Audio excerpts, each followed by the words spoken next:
یہ گولڈسمتھ جس نے شکار کیا آدھا عمران خان ایک ابھرتی ہوئی شے تھا، امیدیں وابستہ ہو رہی تھی، پہلے ہی سے ایک ہیرو کی شکل میں تھا، وہ اسلام کی بات کرنے چلا تھا، وہ اپنے کلچر کی بات کرنے چلا تھا۔ گولڈسمتھ 5 کروڑ پاؤنڈ تو پہلی سلامی ملنے والی ہے، یہ قیمت کس سے کی دی جا رہی ہے؟ غور کیجئے، اگر وہ سارا سازشی کردار جو یہود کا ہے وہ سامنے ہو تو ہر شے آپ کے سامنے بالکل ٹرانسپیرنٹ نظر آئے گی، آپ دیکھ سکتے ہیں کہ اصل میں ہو کیا رہا ہے، جس کا شکار ابھی آپ کا عمران خان بھی ہو گیا ہے۔ کل جمعے میں مجھے اس کے بارے میں گفتگو کرنی ہے۔ وہ آرڈر آف دی الومناٹی 1776 میں قائم کیا گیا تھا، یہودیوں کی سازش، وہ آج تک چل رہی ہے۔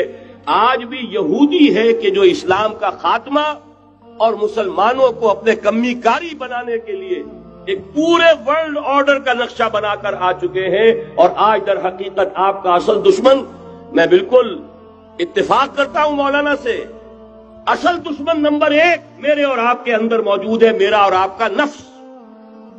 اصل دشمن یہ ہے، نفس ما ہم کم طرف فرعون نیست لیکن اورا عون ایرا عون نیست۔ اور دوسرا خارجی دشمن سب سے بڑا یہودی، لیکن یہ کہ اس وقت کے اور اس وقت کے حالات میں ایک بڑا فرق واقع ہوا ہے۔ مجھے اقبال کے وہ شعر یاد آ رہے ہیں، دنیا کو ہے پھر مار کے روح و بدن پیش، تہذیب نے پھر اپنے درندوں کو ابھارا، اللہ کو پامردی مومن پہ بھروسہ، ابلیس کو یورپ کی مشینوں کا سہارا۔ وہی تاریخ ستیزہ کار رہا ہے ازل سے تا امروز، چراغ مصطفی سے شرار بولہبی، تو دنیا کو ہے پھر مار کے روح و بدن پیش، تہذیب نے پھر اپنے درندوں کو ابھارا، اللہ کو پامردی مومن پہ بھروسہ، ابلیس کو یورپ کی مشینوں کا سہارا۔ میں جس فرق کی طرف اشارہ کر رہا ہوں ذرا اس پر غور کیجئے۔ جس وقت یہودی حضور صلی اللہ علیہ وسلم اور صحابہ کرام کی مخالفت کر رہے تھے، ان کے اور عیسائیوں کے درمیان دشمنی تھی۔ وقالت اليہود لیست النصارى علی شیء وقالت النصارى لیست اليہود علی شیء، ان میں آپس میں سانپ اور نیولے کا بیر تھا اس وقت، جبکہ نبی اکرم صلی اللہ علیہ وسلم کے ساتھ یہود کی یہ کشاکش جاری تھی۔ یہی وجہ ہے کہ آپ کو معلوم ہے کہ قرآن مجید کہتا ہے کہ بدترین دشمن تمام انسانوں میں اہل ایمان کے وہ یہود ہیں، اور قریب ترین اگر کسی کو پاؤ گے دوستی میں مسلمانوں کے تو وہ نصارہ ہے۔ سورہ مائدہ کی آیت ہے، وَلَتَجِدَنَّ أَشَدَّ النَّاسِ عَدَاوَةً لِلَّذِينَ آمَنُوا الْيَهُودَ وَلَتَجِدَنَّ أَقْرَبَهُمْ لِلَّذِينَ آمَنُوا مَوَدَّةً لِلَّذِينَ آمَنُوا الَّذِينَ قَالُوا إِنَّا نَصَارَى۔ اس وقت صورتحال یہ تھی۔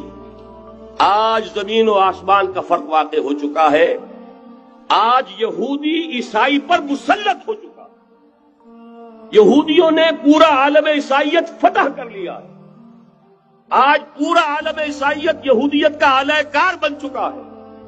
چنانچہ پہلے تو ایک ہی بات تھی، یہ تو تقریباً 300-400 سال قبل ہو چکا، کہ west white Anglo Saxon Protestants یہ تو اعلی کار بن گئے تھے آج سے صدیوں پہلے، انہی کے ذریعے سے یورپ کے اندر انہوں نے سود کی اجازت حاصل کی، انہی کے ذریعے سے یہ ساری فحاشی اور یہ ساری عریانی کا جو بازار گرم کیا، یہ در حقیقت آزاد خیالی، لبرلزم،